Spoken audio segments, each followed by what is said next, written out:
അനന്തമായ സന്തോഷം ഐതിഹ്യമാണോ യാഥാർത്ഥ്യമാണോ? ഇതാണ് ഇന്നത്തെ വിഷയം.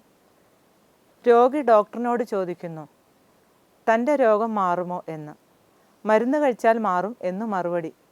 രോഗം ഭേദമാകുമെന്ന് പറഞ്ഞാലേ മരുന്ന് കഴിക്കുകയുള്ളൂ എന്ന് രോഗി പറയുന്നത് പോലെയാണ് ഈ ചോദ്യവും. എന്താണ് ആനന്ദം? അത് എവിടെ നിന്ന് കിട്ടും? ആനന്ദത്തിൻ്റെ ഉറവിടം അവനവൻ്റെ ഉള്ളിൽ തന്നെയാണെന്നുള്ള അറിവാണ് ആധ്യാത്മികത. എല്ലാവരും ബാഹ്യമായി സന്തോഷം തേടുന്നു. ഇത് എക്സ്റ്റേണൽ ഹാപ്പിനെസ് എന്ന് പറയും. എന്നാൽ ആനന്ദം നമ്മുടെ ഉള്ളിലാണെന്നുള്ള അറിവ് അത് അനുഭവിക്കാൻ തുടങ്ങുമ്പോൾ ഇൻറ്റേർണൽ ഹാപ്പിനെസ് ആകുന്നു. അത് നമ്മുടെ മനസ്സിൽ സ്ഥായിയായിട്ട് നിൽക്കുമ്പോൾ എറ്റേണൽ ഹാപ്പിനെസ് ആകുന്നു. ആനന്ദം എന്നത് മനസ്സിൻ്റെ ഒരു അവസ്ഥയാണ്. ഈ ലോകത്ത് എല്ലാവരും ആഗ്രഹിക്കുന്നത് ആനന്ദമാണ്. എവിടെ നോക്കിയാലും എല്ലാവരുടെ ഉള്ളിലും ആഗ്രഹങ്ങളുടെ ഒരു കൂമ്പാരമാണ്. ഇതിനിടയിൽ എങ്ങനെ സന്തോഷം കിട്ടും?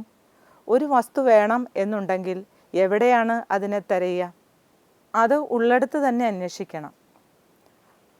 ഒരിക്കൽ ഒരാൾ ആനന്ദം കിട്ടാൻ ധ്യാനം നല്ലതാണെന്ന് പറഞ്ഞു. ധ്യാനിക്കാൻ വേണ്ടി ഏറ്റവും നല്ല ആസനം തിരയുകയാണ്. മാൻതോലിരുന്നിട്ടും പുലിത്തോലിരുന്നിട്ടും ധ്യാനിക്കാൻ പറ്റുന്നില്ല.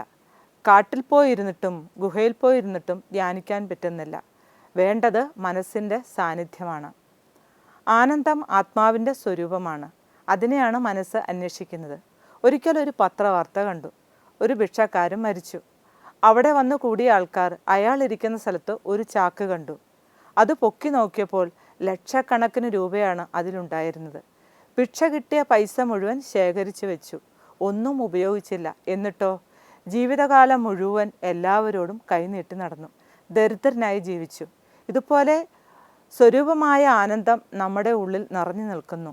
അതിനെ അറിയാതെ കൈനീട്ടി നടക്കുന്ന ഭിക്ഷക്കാരനെ പോലെയാണ്. പൂർണ്ണത നമ്മുടെ ഉള്ളിൽ തന്നെയാണ്. നമ്മുടെ പോരായ്മകൾ നമുക്ക് മനസ്സിലാക്കാൻ പൂർണ്ണനായ ഒരാളുടെ അടുത്ത് പോകണം.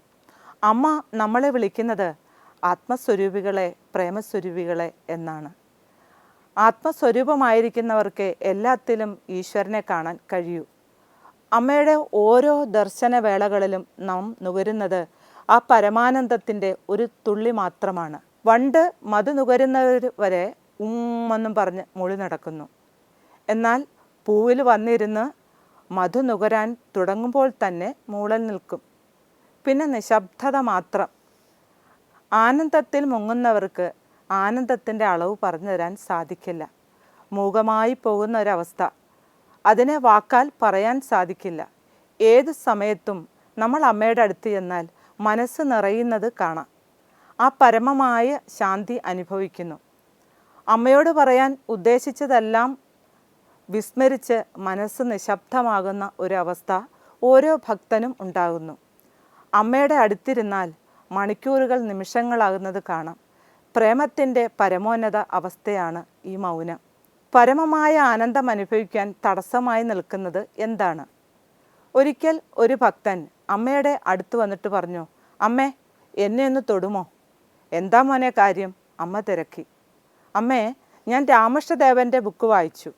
അതിൽ രാമകൃഷ്ണദേവൻ ഒന്ന് സ്പർശിച്ചപ്പോൾ പരമാനന്ദത്തിൻ്റെ അവസ്ഥയായ സമാധിയിലെത്തി എന്ന്.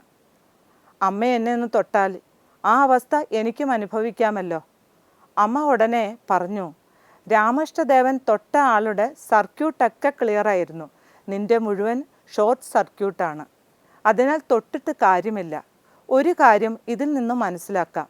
പരമാനന്ദം അനുഭവിക്കാൻ തടസ്സമായി നിൽക്കുന്ന സർക്യൂട്ട് ക്ലിയറാക്കണം. പണ്ടെങ്ങോ പാടിക്കേട്ട അർത്ഥവത്തായ ഒരു ഗാനം ഞാനിവിടെ ഓർത്തു പോവുകയാണ്. മുത്തുകൊണ്ടെൻ്റെ മുറം നിറഞ്ഞു, പവിഴം കൊണ്ടെൻ്റെ പറ നിറഞ്ഞു, നിറച്ചിട്ടും നിറയാത്തതൊരു പാത്രം മനസ്സു മാത്രം. മനസ്സ് നിറയാത്തവന് എന്തൊക്കെ കിട്ടിയിട്ടും കാര്യമില്ല. പോരാ പോരാ എന്നുള്ള സ്വാർത്ഥ ചിന്ത തന്നെ. എനിക്ക് കിട്ടണം, എല്ലാം കിട്ടണം. ഇതാണ് തടസ്സം. എല്ലാം വാരിക്കൂട്ടുന്ന തിരക്കിൽ നമുക്ക് നഷ്ടമാകുന്നത് ഈ ആനന്ദമാണ്. എന്നാൽ എനിക്കെന്ത് കിട്ടും എന്നതിലുപരി എനിക്കെന്ത് കൊടുക്കാൻ സാധിക്കുമെന്ന് ചിന്തിച്ചാലോ? അനന്തമായ ആനന്ദം ഇരിക്കുന്നത് ത്യാഗത്തിലാണ്. അത് നമുക്കും മറ്റുള്ളവർക്കും സന്തോഷത്തെ തരുന്നതാണ്. നീ ഇന്ന് പാടിയത് നന്നായി എന്ന് പറഞ്ഞാൽ നമുക്ക് സന്തോഷമായി. പാടിയത് ശരിയായില്ല കേട്ടോ എന്ന് പറഞ്ഞാലോ മൂഡ് ഓഫായി. മറ്റുള്ളവരുടെ നാവിൻ്റെ തുമ്പിലാണ് നമ്മുടെ സന്തോഷം ഇരിക്കുന്നത്.